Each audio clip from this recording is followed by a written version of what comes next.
சூனியம் என்று ஒன்று இருக்குதா? சூனியம்னா பில்லி சூனியம், ஏவல், மாய மந்திரங்கிறாங்கல்ல, இந்த மாதிரி ஒன்று இஸ்லாத்தில் இருக்குதா? இல்லைன்னு நீங்கள் சொல்வீர்களே. ஆனால் குர்ஆனில் வந்து 2வது அத்தியாயத்தில் 102வது வசனத்தில் வந்து அது இருக்கிற மாதிரி ஒரு கருத்தில் ஒரு வசனம் இருக்குது. அதுக்கு என்ன சொல்கிறீங்கன்னு கேட்குறாங்க. இப்போ முதலாவது என்னென்னு கேட்டால், சூனியத்தை பொறுத்த வரைக்கும் சூனியண்டா என்ன? ஒரு மனிதன் வந்து இன்னொரு மனிதனுக்கு ஒரு துன்பத்தை ஏற்படுத்துவது. எப்படி ஏற்படுத்துவது? மனிதன் ஏற்படுத்துவது போல் ஏற்படுத்துவது இல்லை, இறைவன் ஏற்படுத்துவது போல் ஏற்படுத்துவது. இதுதான் சூனியம். நல்லா விளங்கிக்கிறணும். இப்போ நான் வந்து ஒருத்தனுக்கு துன்பத்தை ஏற்படுத்தலாம், மண்டையை உடைக்கலாம். எப்படி உடைக்கணும்?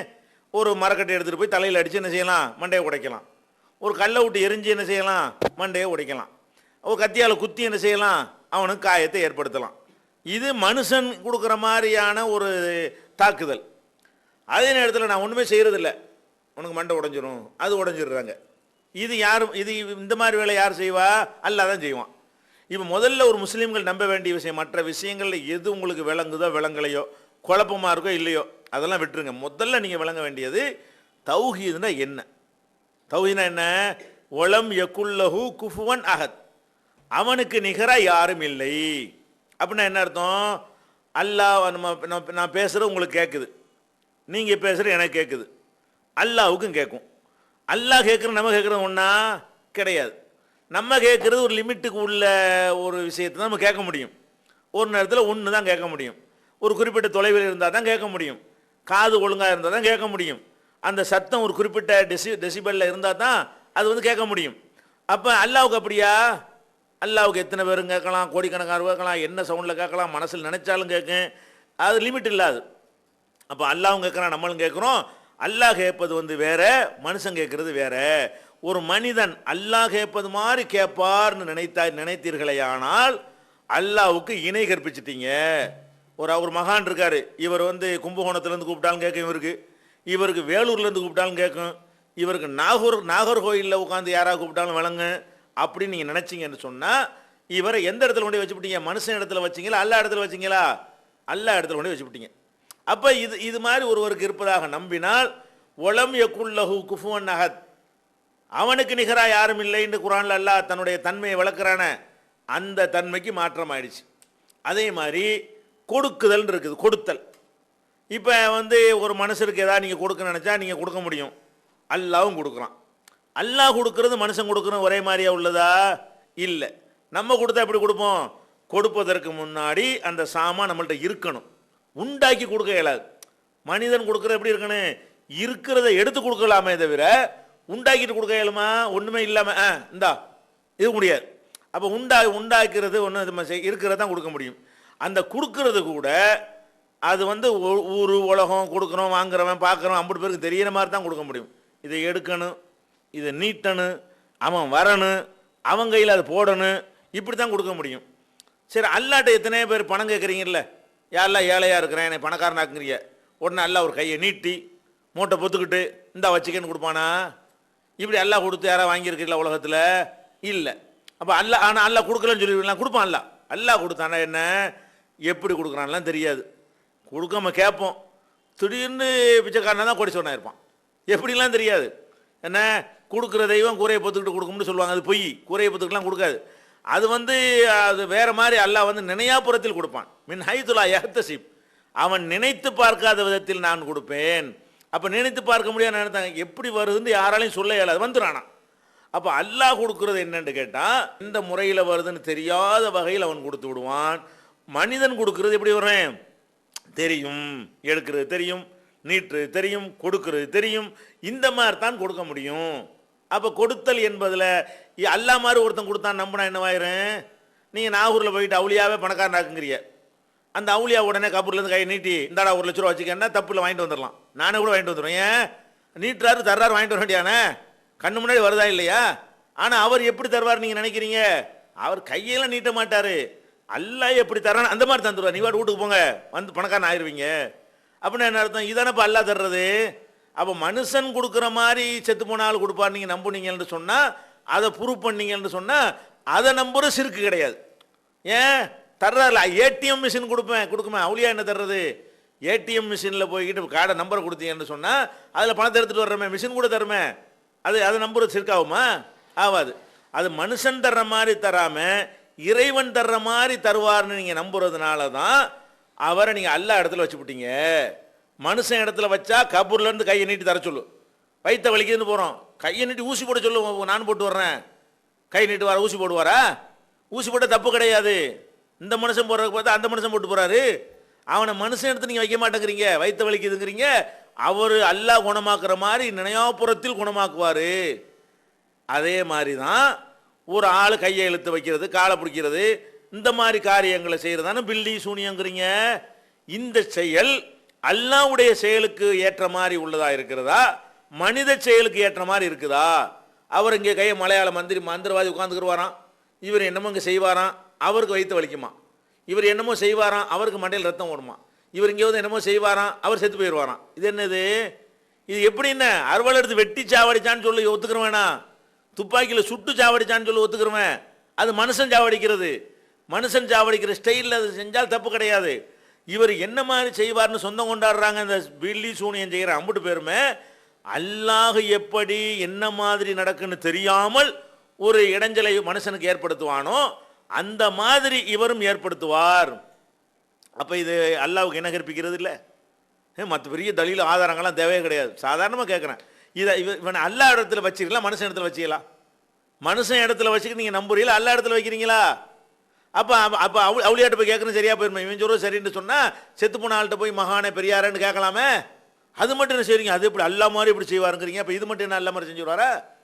அப்போ பேசிக்கு விளைக்கணும். அப்போ இந்த சிறுங்கிற ஒரு சக்தியை வைத்துக்கொண்டு மனித சக்திக்கு அப்பாற்பட்டதுக்கு சொந்தம் கொண்டாடினீர்களே, ஆனால் அது அப்பட்டமான ஷிர்க்கு, அல்லாஹ்வுக்கு இணை கற்பிக்கிற பயங்கரமான பாவம்.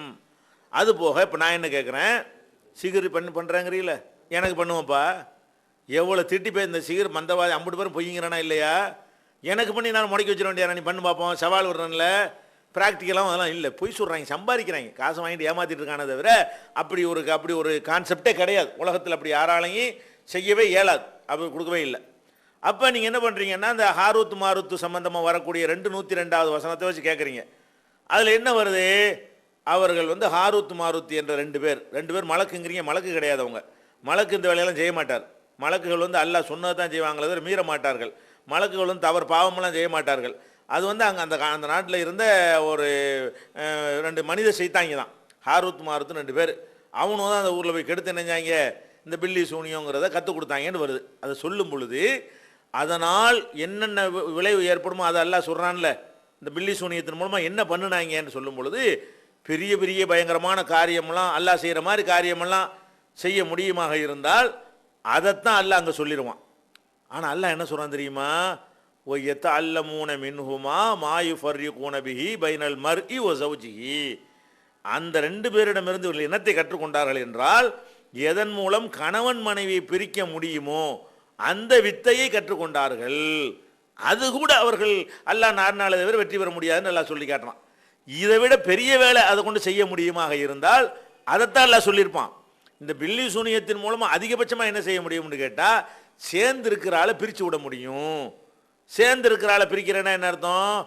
1 2 கோல் சொல்லி விட்டாலும் பிரித்து விடலாமே. அதுக்கு சில டெக்னிக்காக பேசி, ஆம்பளைகிட்ட எந்த டெக்னிக்கில் பேசினா பிரிக்கலாம், பொம்பளைகிட்ட எந்த பாஷையை விட்டால் பிரிக்கலான்ட்டு அதுக்கு ஒரு கற்றுக் கொடுத்தோம்னு சொன்னால் அதை வச்சு பிரித்து விட்டுடலாமே.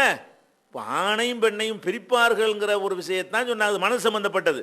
அப்போ மனசில் ஒரு பிரச்சனையை உண்டாக்குனா தான் பிரிவினை ஏற்படும். மனசில் பிரச்சனை எப்படி உண்டாக்க முடியும்? காதில் போட்டு தான் உண்டாக்க முடியும்.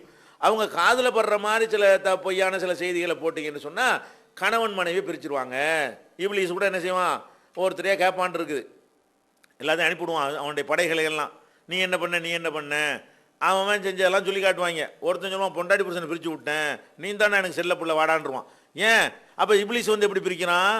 அதான் விஷயம். அது கணவன் மனைவி பிரிக்கிறதுங்கிற என்னன்னு கேட்டால், அவங்களுக்குள்ள உள்ள பிரச்சனைகள் மனுஷன் மூலமாக பிரிக்கப்படும். என்ன, அவங்க அங்கே போனார், முன்னாடி அங்கே போணுச்சு, இந்த கடை அங்கே நின்றுச்சு, இங்கே நின்றுச்சு, என்ன போச்சு முடிச்சு வச்சுக்காது. அப்போ இந்த மாதிரி ஒன்று அவதூறு பரப்புறது, பொய்களை பரப்புறது, என்ன மாதிரியான டெக்னிக்கில் போனால் ஒரு ஆம்பளைக்கு வெறுப்பு வரும், என்ன மாதிரியான டெக்னிக்கை கையாண்டா பொம்பளைக்கு வெறுப்பு வரும். இதுக்கே ஒரு கலை இருக்குது, சும்மாலாம் உண்டாக்கிட்டு போயிட முடியாது. அதுக்குன்னு கை தேர்ந்த சில பேர் இருக்கிறாங்க. அந்த மாதிரியான வேலைகளை தான் கற்றுக்கிட்டாங்களே தவிர அதுக்கு மேலே ஒன்றும் செய்யலைன்னு எல்லாம் சொல்லி காட்டுறான். அது செய்யலாம், அதான் இருக்குது. பில்லி சூனியங்கிறது என்னன்னு கேட்டால், இந்த பேச்சு திறமையை பயானை கூட ரசூலுல்லாஹ் சொன்னாங்க, இன்னமினல் பயானில் சிகரா, பயானில் கூட சிகர் இருக்கிறது. பயான்னா சொற்பொழிவு இருக்குல்ல, பேச்சு ஆற்றலில் கூட சிகர் இருக்கிறது. அப்படி வசப்படுத்தி விடலாம், பொய்யை கூட மெய் மாதிரி சொல்லிவிடலாம் அப்படி ரசூலுல்லாஹ் சொன்னாங்க. அந்த மாதிரி பயான் பண்ணி என்ன செஞ்சிருப்பானுவ, அந்த எப்படி பயான் பண்ணுறது எப்படி இருக்கிறதுங்கிறத கற்றுக் கொடுத்து பொண்டாட்டி புருஷனை பிரித்து விடுவான். இது மனுஷன் செய்கிற வேலை. பொண்டாட்டி புருஷனை பிரிக்குவாங்கிறது, இந்த மாதிரி ஏதாவது பொய்யான வதந்திகளை பரப்பி பிரிக்குவான் என்பது அல்லாஹ் செய்கிற மாதிரி வேலை இல்லை, மனுஷன் செய்கிற மாதிரி வேலை. அந்த சிகர் இருக்குன்னு சொல்லுங்க, ஒத்துக்குருவோம். அல்லாஹ் அதுதான் சொல்கிறான். அந்த ஆயத்தில் ஏன் வேறு மலையை புரட்டி விடுவார்கள், தலையை வெடிக்க செய்து விடுவார்கள்னு அல்லாஹ் ஏன் சொல்லலை? சாதாரண விஷயத்தை எதுக்கு சொல்கிறான்? பொண்டாட்டி புருஷனை பிரிப்பார்கள்னு எதுக்கு சொல்கிறான்? அதான் அதிகபட்சமாக செய்ய முடியும். அது போக இன்னும் சொல்ல போனால், மூசா நபி காலத்தில் மந்திரவாதிகள்லாம் இருந்தாங்க. அவங்களுக்கு போட்டி வைக்கப்படுது. அவங்க ஒரு மந்திரம் செய்கிறாங்க. என்ன மந்திரம் செஞ்சான்? அவனுடைய கைத்தடியை போட்டான், கைத்தடியும் கயிறுகளையும் போட்டான். போட்டோன்னு நினைஞ்சிருச்சு, பாம்பா மாறுனுச்சா? மாறலை. அது என்னாச்சு? ஹையலு இலைஹி அன்னஹா ஹையத்தும் தசா, அது சீருகிற பாம்பு போல என்ன செஞ்சு அவங்களுக்கு தோன்றியது, கற்பனையாக தோன்றியது. அது கயிறு தான். அதில் எதோ கெமிக்கல் தடவி சில அது வளைகிற மாதிரி நெளிகிற மாதிரி வெயிலில் போட்டோன்னா அது அந்த சூட்டில் ஏதாவது ஆகிற மாதிரி செஞ்சுருப்பானுவோ, ஏதோ ஒரு செட்டிங் பண்ணியிருக்கானுவோ. அது பாம்பு இல்லை. அந்த கயிறத்துக்கு போட்டாங்க, அது ஒன்று பாம்பு மாதிரி நெளிய ஆரம்பித்ததுன்னு நல்லா சொல்லி காட்டுறான். இதை அல்லாஹ் என்ன சொல்கிறான்னு கேட்டால், ஓ ஜாவு பி செஹரின் அலீம், இவர்கள் பயங்கரமான சிகரை கொண்டு வந்தார்கள் அப்படிங்கிறான். பயங்கரமான சிகருடைய வேலை இதுதான். எது? பாம்பு மாதிரி இருக்கிற மாதிரி காட்ட முடியுமே தவிர பாம்பாக்க முடியாது. அதுக்கு தான் இல்லை பெரிய வேலைங்கிறான். பெரிய வித்தையே என்னன்னு கேட்ட, பெருசே என்னதான், இல்லாததை உண்டாக்குறது கிடையாது, இல்லாததை இருக்கிறது மாதிரி பொய்யாக காட்டுவது, பொய்யா காட்டுவது தான் அதில் செய்ய முடியும். அந்த மந்திரவாதிகள் செஞ்ச, அந்த சூனியக்காரர்கள் செஞ்ச வித்தையை சொல்லும் பொழுது, ஓ ஜாவு பி சிஹரின் அலீம், மகத்தான சிகரை செய்தார்கள். என்னடா மகத்தானதுன்னு பார்த்தா, மலையத்துக்கு அந்த இடத்துல நிப்பாட்டிட்டாங்களா, என்ன பண்ணிட்டாங்கன்னு பார்த்தா, அவங்க கையை போட்டாங்க, கயிறை போட்டாங்களா, ஹையல இலைஹி அன்னஹா ஹையத்துன் தசா, அது ஓடுகிற பாம்பு போல அவங்களுக்கு கற்பனையாக பொய்யாக தோன்றியது. அப்போ பாம்பு இல்லை, பாம்பு மாதிரி தோன்றதுக்கு சில செட்டிங்கள் பண்ணிட்டாங்க. செட்டிங் பண்ணுவதைத்தான் அல்ல மகத்தான சிகருங்கிறான். மகத்தான சிகருக்கு இவ்வளவுதான்னு சொன்னால் அப்புறம் நீலாம் ஏமாத்தணும், இப்போ இருக்கக்கூடிய பில்லி சுனியத்துக்காரெல்லாம் ஏமாத்தணும், அதான் விஷயம். அதனால சிகருங்கிறது உண்டு தான். என்னது? அது ஒரு வித்தை. வித்தனை என்னது? அதாவது மக்களை ஏமாத்துவது பேச்சின் மூலமாக, சில செட்டிங்கள் பண்ணுவதன் மூலமாக, சில கெமிக்கல் செய்வதன் மூலமாக சில மக்களை நெசோன்னு நம்ப வைக்கிறது. வெத்தலையை போட்டு துப்புனா ரத்தம் கக்கிற மாதிரி நம்ப வச்சாங்க அந்த காலத்தில். அது கூட அப்போ சிகர் தான். இப்போ சிகர் இல்லாமல் போச்சு. என்னென்னு எல்லாரும் தெரிஞ்சதுனால சிகர் இல்லை. அந்த காலத்தில் என்ன பண்ணுவாங்க? இங்கே வர வெத்தலை பச்சையாக இருக்குது பார்த்தியா, சுண்ணாம்பு வெள்ளையாக இருக்குது பார்த்தியா, பார்க்க ஏதாவது சிவப்பு ரத்தம் இருக்கா பார், ரத்தம் கக்கிறோம் பாருன்னு மெண்டு துப்புவாங்க. அவன் விளங்காத விளைஞ்சிருவான், என்னடா ரத்தம் கக்குறாடா, நம்மளே ரத்தம் கக்க வச்சிருவாரு, இப்படி நம்பினான். இது கூட அன்றைக்கி சிகர் தான். இப்போ தான் சிகர் இல்லாமல் போச்சு. இது எல்லோரும் தெரிஞ்ச விஷயமா போனதுனால. அப்போ இந்த மாதிரி சில கெமிக்கல் விஷயங்களை காட்டி தான் செய்யலாம். அல்லது ஒன்னோடக்க ஒன்று அந்த மாதிரி கயிறை போட்டு வெயிலில் போட்ட உடனே சுருண்டு போகிற மாதிரி காட்டி பாம்பு மாதிரி ஏமாற்றலாம். அல்லது பேச்சு திறமையின் மூலமாக இல்லாத ஒன்றை இருக்கிறது மாதிரி நம்ப வச்சு மக்களுடைய மதியை மயக்கலாம். இந்த மதிமயக்குதல் வேண்டுமானால் இருக்குதே தவிர கையை முடக்கிறது காலம் முடக்கிறதுலாம் இல்லை. இருந்திருந்தால் என்னெல்லாம் விட்டுருப்பாங்களா? இந்த தௌஹீத் ஜமாத்தில் உள்ள உலமாக்களை எல்லாம் இந்த மலையாள மந்திரவாதிகள்லாம் என்ன பண்ணியிருப்பானுவ? ஒரு ஆளை காலி பண்ணியிருப்பானுவல கையை காலம் முடக்கி. ஏன்னா நாங்கள் தானே பொழப்பொழப்பு நெல்லி போடுறோம். இதுலேருந்து பொய்ன்னு விளங்கிக்கிறங்க.